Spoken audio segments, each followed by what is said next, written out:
So we have to be so careful that what we do now is building what we want to have. If you are doing things that you will see people doing that don't have what you want to have, stop doing it. If I look at Sister Potts and I can see things in Sister Potts that I want to have, then I should emulate that now, not wait till I become on the same tier level with Sister Potts. She didn't just automatically get there. If there are things that you see in somebody else's life, now is the time to start making those decisions. Now is the time to secure your future. When you're working with your children, it's not too young to start getting them involved in the things that you want them to be. Because right now, their brains are deciding who they are. And the decisions you make with your children right now are going to determine who they grow up to be tomorrow. If you don't have time for them now, they won't have time for you later. If you don't put something in them right now, you won't be able to put it in them later. If we don't infuse the Lord in their life now, you can't expect them to find him later. And we have to be so careful. I love seeing young children in church. I think that's beautiful. Noise or not. Because they're where their brains can hear and they can receive what God is doing. Even if it's nothing more than seeing that praise is important. That they see that the people that I look up to hold this important. And something in them is being shaped right now that this is where I'm supposed to be. The decisions we make today are going to determine what we have tomorrow. I can't stress that enough, and I'm going to share a story as I'm wrapping up. I really told you I wasn't going to be long today.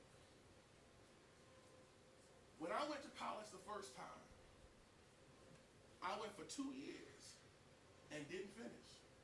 Tell you the truth. I don't think we have to sugarcoat things to try to make ourselves look better than everything else, and then our kids think that they have to be perfect in order to get where we are. Let's just be honest. I went to college for 2 years and didn't finish. And I made some bad decisions on finances, on some other issues that caused greater problems. And it was much harder for me to go back and finish later. But the decisions that I made then, I had to live with for another 10 years before I finally was able to get an opportunity to go back to school. Young people, the reason that we're spending such, and I don't want to say just young people, but everyone, the reason we're spending so much time harping on this is because right now, every day, you're making decisions about your tomorrow.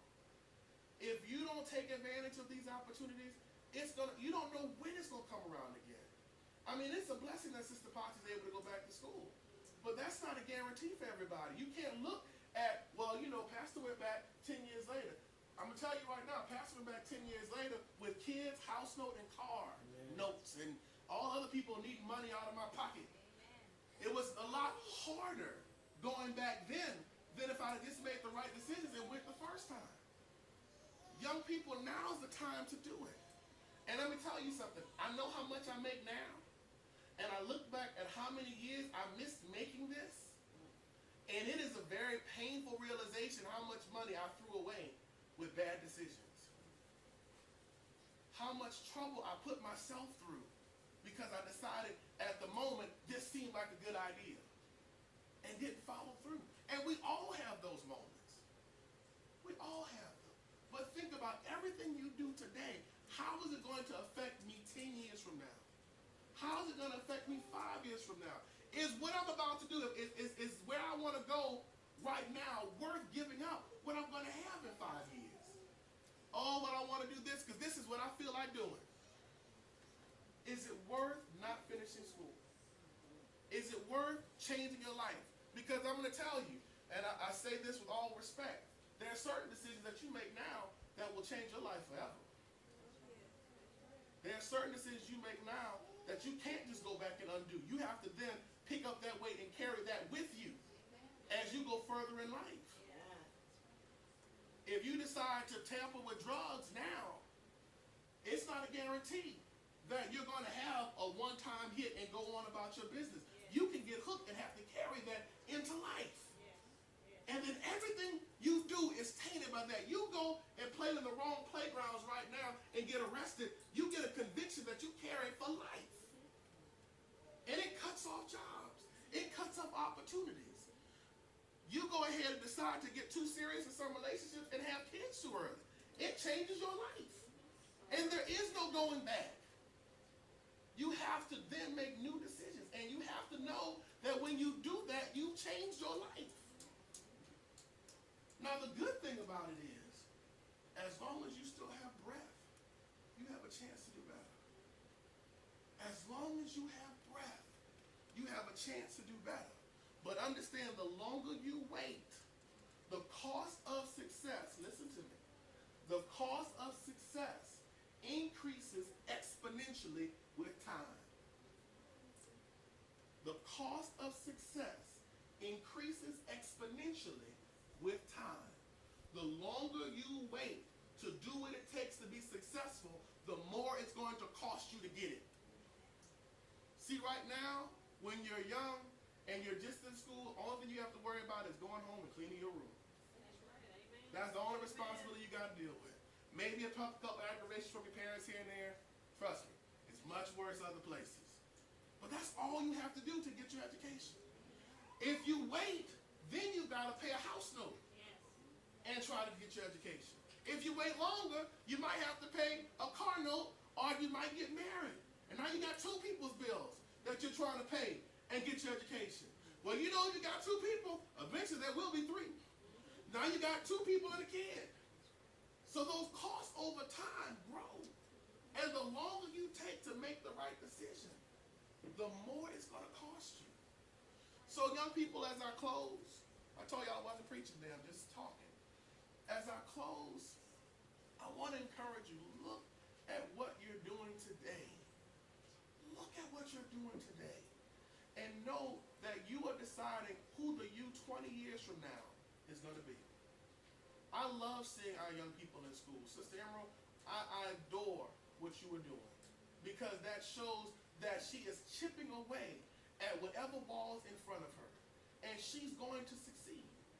This is what you want to do. You want to chip away at those walls now, because if you don't, they Calvinize and they become harder, and then eventually you find yourself boxed in because you've gotten too far down the wrong path. And like we said before, there's some paths that you can cut across, but some you got to go all the way back. When I went back to school, I couldn't just say, well, I've been doing this for years. I had already gotten a pretty good professional job. I had to go all the way back and go back to where I had stopped and pick up again in the middle of a bachelor's. I had to go all the way back and take courses that I knew already, that I'd already done in real life. But you know what? That was the cost of not making that decision at the right time. And let me say this as I close. I keep saying I'm closing, I'm trying. Don't worry about what the cost is now. Because if you pay it now, you pay it and you're finished. If you don't pay it now, it's still the same cost, but you're just older trying to pay it. See, a lot of times for us adults, I'm talking to the adults right now, because the kids, I have to say, are doing a great job. They're taking care of theirs for the most part. Adults, don't wait any longer if you're trying to make something better. Don't sit here talking about, well, I'm X number of years old, and I got kids, and I got this, and I got that. Lord knows, I wish I could. You can. You can. Because if you say that I believe that all things are possible through Christ, when is school not part of the all things? When is going back and getting your entrepreneurial certificate not part of all things? When is going back and starting your own business not part of all things? When is going back and doing those things that you've always thought you were supposed to do, but you haven't yet, not part of all those things? We can't let anything be an excuse for us not doing the right things now. Brother Danny, there's still greatness ahead of you. There's still greatness. There's no point where God can't do a great work in us. Joshua that we're studying right now, when Joshua was old in his later years, God still took him to the mountain and said, look at this, I still got all this for you to do.